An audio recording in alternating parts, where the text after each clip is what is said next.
Wow, Carlos, it's worth it just to hear you speak and the young man that you have become and to hear you. And Carlos is a Gates Millennium Scholar, and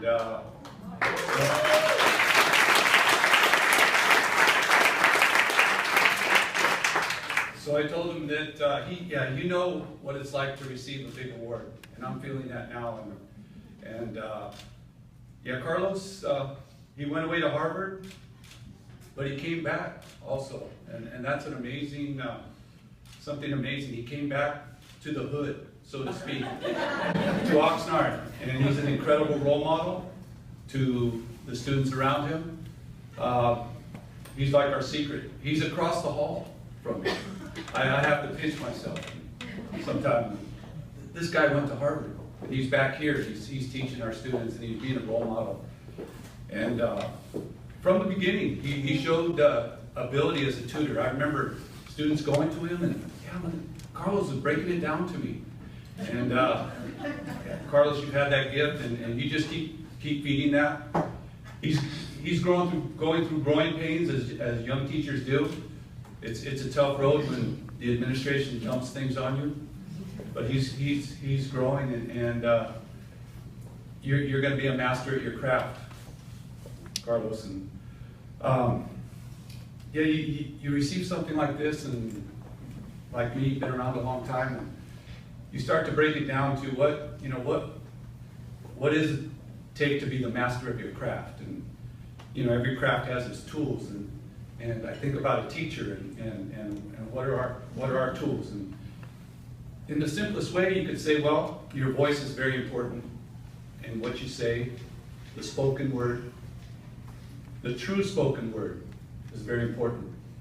But you think about that, and words are important. Words are powerful weapons for good or for bad. And we all know students that have been beaten down by weapons. So it's not just that spoken word. It's a caring heart that has to back it up. It's a loving heart. So you think, okay, it's a spoken word. It's the caring heart. And I think back at my parents and my mom, Eleanor. I was trying to figure out what to do in college, and I didn't know what to do. She said, just keep at it. College buys you time. You'll figure it out.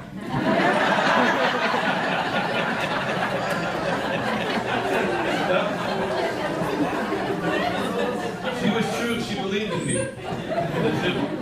You did. I stuck with it, and I graduated, and we had a graduation party, and I came back to the house, and I was there in the kitchen. I could still see it as yesterday.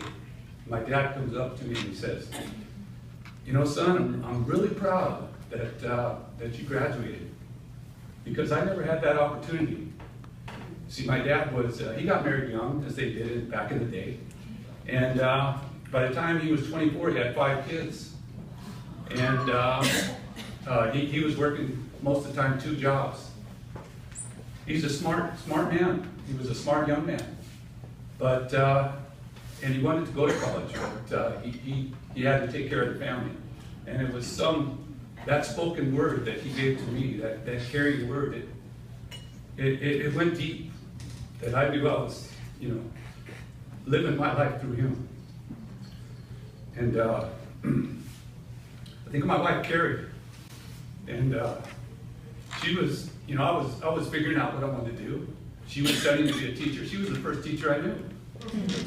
And that really knew, and she told me, you know what, I think you'd be a good math teacher. I know, wow, somebody believes in me. That's the first time somebody told me to be a teacher or gave me that idea. Carrie, thank you for that true spoken word from the heart. And you get to teaching, and you realize the power of words and what they can have, and how they can influence students, and it's amazing. It's a secret weapon. It really is. And you see a student with rough edges. they're not maybe, you know, don't think about college, they're not thinking about that, but you see a little diamond inside there. You see that diamond in the rough. And when you tell them, you know what, have you ever thought about college?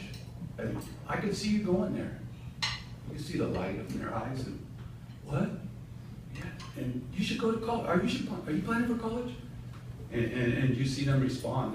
And you know, when I got this little Einstein bobblehead doll, and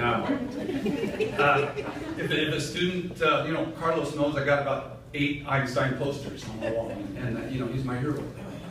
And if a student makes a profound comment, a profound something, you know, they're right with me. You look at them, you see the wheels turning in their mind. They're, you know, you can tell they're about to say something. You say, well, what are you thinking about? Give me something.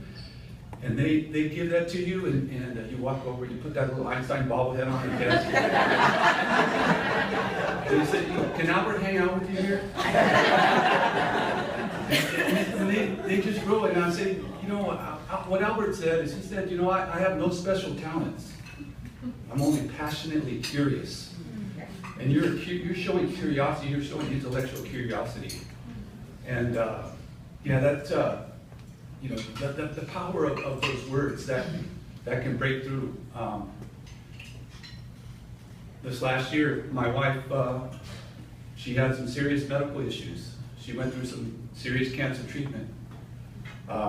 Thank God that she's doing well now. She's in recovery, but it was a tough time. And that spoken word and that word of caring. When your students start to give it back to you, that's when it really hits home. The students at Pacifica, they were amazing. The volleyball team did a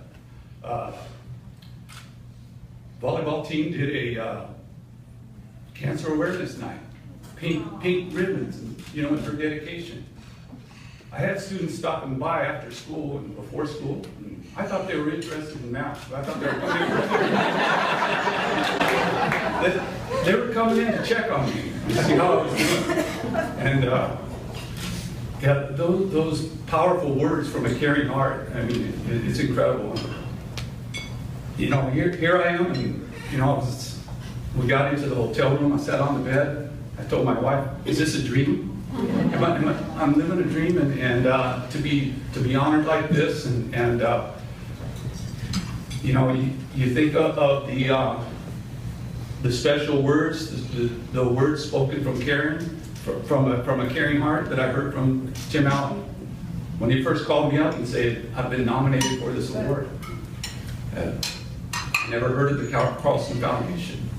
And I've been nominated as an outstanding teacher of America. Oh, just to be nominated, wow. And then to get that spoken word from him again, that the board had selected me as an honoree. It's almost too much. It's hard to take in.